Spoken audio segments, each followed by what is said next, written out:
अब हम शुरुआत करने वाले हैं HTML के अंदर कोडिंग की। सबसे पहले यूजुअली हम किसी भी अगर नई प्रोग्रामिंग लैंग्वेज को सीखते हैं तो उसके अंदर हम सबसे पहले एक हेलो वर्ल्ड का प्रोग्राम लिखकर देखते हैं। तो हम भी आज HTML के अंदर एक हेलो वर्ल्ड का प्रोग्राम लिखकर देखेंगे। HTML के अंदर चीज़ें लिखने के लिए हमें सबसे पहले एक HTML फाइल को क्रिएट करना पड़ेगा। तो जो विजुअल स्टूडियो कोड या कोई भी एडिटर जिसको आपने डाउनलोड किया है, सबसे पहले तो हम उसको ओपन करने वाले हैं। अब यहाँ पर मुझे रिसेंट में काफ़ी सारी चीज़ें दिख रही हैं, हो सकता है ये आपको ना दिखाई दें क्योंकि मैं विजुअल स्टूडियो कोड को बहुत टाइम से यूज़ कर रही हूँ, तो ये मेरी रीसेंट फाइल्स है। बट आपने अगर नया नया इंस्टॉल किया है तो आपके लिए रीसेंट वाला ऑप्शन नहीं आ रहा होगा। शुरुआत हम करेंगे एक न्यू फाइल का ऑप्शन जो आ रहा होगा VS कोड के ऊपर। सबसे पहले हम क्लिक करेंगे न्यू फाइल के ऊपर। मैं स्टार्ट करने वाली हूँ एक टेक्स्ट फाइल के साथ। ये मैंने एक फाइल क्रिएट कर ली है, अभी इसका नाम अनटाइटल्ड है। मैं इसको सेव करने वाली हूँ।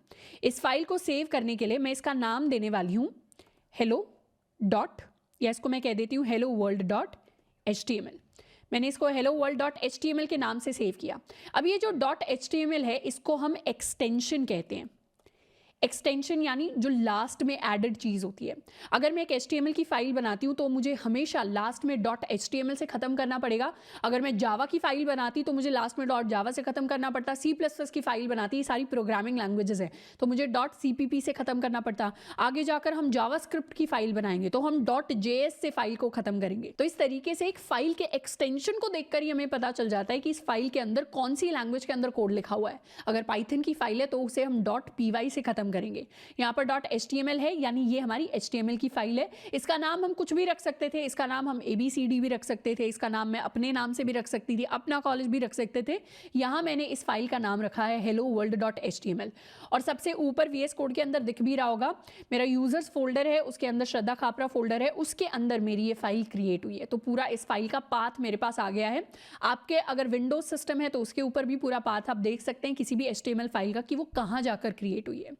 मैं क्या करने वाली हूँ, मैं क्रिएट करूँगी एक पैराग्राफ टैग। पैराग्राफ टैग को क्रिएट करने के लिए मैंने कुछ इस तरीके से लिखा, ये मेरा ओपनिंग टैग हो गया, ये मेरा क्लोजिंग टैग हो गया। अब यहाँ पर बीच में मैं लिखने वाली हूँ हेलो वर्ल्ड। तो इस तरीके से मैंने एक पैराग्राफ एलिमेंट क्रिएट कर दिया है पूरा, जिसके अंदर ये मेरा ओपनिंग टैग है, फिर मेरा कंटेंट है। कंटेंट में क्या लिखा है मैंने हेलो वर्ल्ड, एंड लास्ट में आ गया मेरा क्लोजिंग टैग। मैंने कर दिया इसको सेव। अब मुझे देखना है कि इसका आउटपुट क्या आएगा। मतलब मैंने HTML फाइल बनाई है तो इस HTML की फाइल की मदद से एक वेब पेज बनना चाहिए, एक वेबसाइट बननी चाहिए। अब वेबसाइट बहुत बड़ी चीज़ होती है जिसके अंदर फ्रंट एंड आता है, बैक एंड आता है, डेटाबेसेस आते हैं, काफ़ी सारी चीज़ें आती हैं। तो यहाँ पर मैं वेबसाइट वर्ड आपकी सिंप्लिसिटी के लिए यूज़ कर रही हूँ क्योंकि HTML से वेबसाइट नहीं बनती, HTML से हमारा एक वेब पेज क्रिएट होगा जो एक छोटा पेज होता है पूरी वेबसाइट का। अब यहाँ पर कोड मैंने लिख दिया। अब इसको रन करने के लिए मैं वहां पर जाऊंगी जहां पर मेरी ये फाइल पूरी सेव हुई है। तो मैं सर्च करने वाली हूँ अपने फोल्डर के लिए। ये मेरा फोल्डर ओपन हो गया एंड इसके अंदर अगर अब मैं सर्च करूँ हेलो वर्ल्ड डॉट HTML तो मेरे पास ये मेरी फाइल आ गई है। ये फाइल इस फोल्डर के अंदर क्रिएट हुई थी एंड जैसे ही मैं इस फाइल पर डबल क्लिक करूंगी या इस पर ओपन क्लिक करूंगी तो ये मेरे लिए पूरी वेबसाइट खुल गई। मेरा जो VS कोड का पूरा कोड था, यानी ये वाला जो कोड था, इसने एक वेबसाइट क्रिएट की जो ऐसी दिखती है। ये वेब पेज इसने क्रिएट किया है जो ऐसे दिखता है एंड इसका पाथ भी मुझे ब्राउजर्स में दिख रहा होगा कि यूजर्स वाले फोल्डर के अंदर जाकर, श्रद्धा खापरा फोल्डर के अंदर जाकर ये HTML फाइल क्रिएट हुई है, ये उसका आउटपुट है। तो पैराग्राफ टैग की हेल्प से मेरी जो वेब पेज है उसके ऊपर मैं हेलो वर्ल्ड को प्रिंट करवा पाई।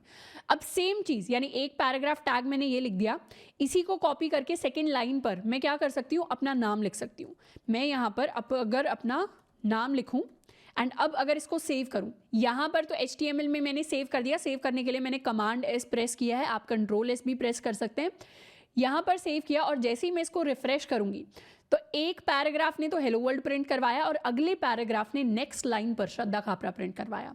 इसी सेम तरीके से मैं एक और पैराग्राफ एलिमेंट क्रिएट कर सकती हूँ जिसके अंदर मैं प्रिंट करवाने वाली हूँ अपना कॉलेज। अब यहाँ पर मैं इसको सेव करके दोबारा से रिफ्रेश करूँ तो थर्ड पैराग्राफ टैग की मदद से थर्ड लाइन में अपना कॉलेज प्रिंट हो गया। तो पैराग्राफ टैग के बारे में हम ये चीज़ सीखे कि पैराग्राफ टैग से अगर कुछ भी प्रिंट होता है तो वो सीधे का सीधा वैसे का वैसा हमारी स्क्रीन के ऊपर दिखाई देता है। उसके साथ साथ अगर हम मल्टीपल पैराग्राफ टैग्स यूज़ करते हैं तो हर एक पैराग्राफ टैग नई लाइन से स्टार्ट होता है। ऐसा नहीं है कि हेलो वर्ल्ड के बाद इसी लाइन में श्रद्धा खापरा आपका प्रिंट हो गया, श्रद्धा खापरा नेक्स्ट लाइन पर प्रिंट हुआ है, अपना कॉलेज उससे भी नेक्स्ट लाइन पर प्रिंट हुआ है।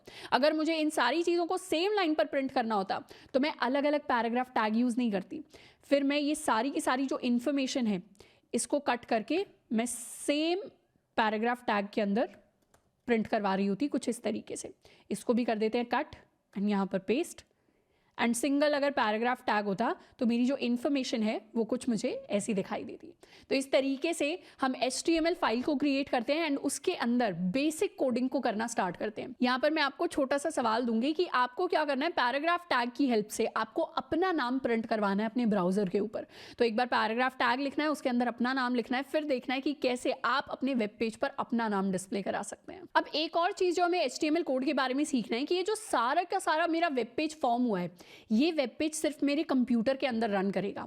जैसे वेबसाइट्स तो ऑनलाइन होती हैं, अगर amazon.com खोलना है या फिर google.com खोलना है, वो आप अपने कंप्यूटर से भी खोल सकते हैं, मैं अपने कंप्यूटर से भी खोल सकती हूँ। बट ये जो मैंने स्पेसिफिक HTML से वेब पेज क्रिएट किया है, इसको सिर्फ मेरे कंप्यूटर के अंदर खोला जा सकता है क्योंकि इसकी HTML फाइल अभी सिर्फ मेरे कंप्यूटर के अंदर प्रेजेंट है।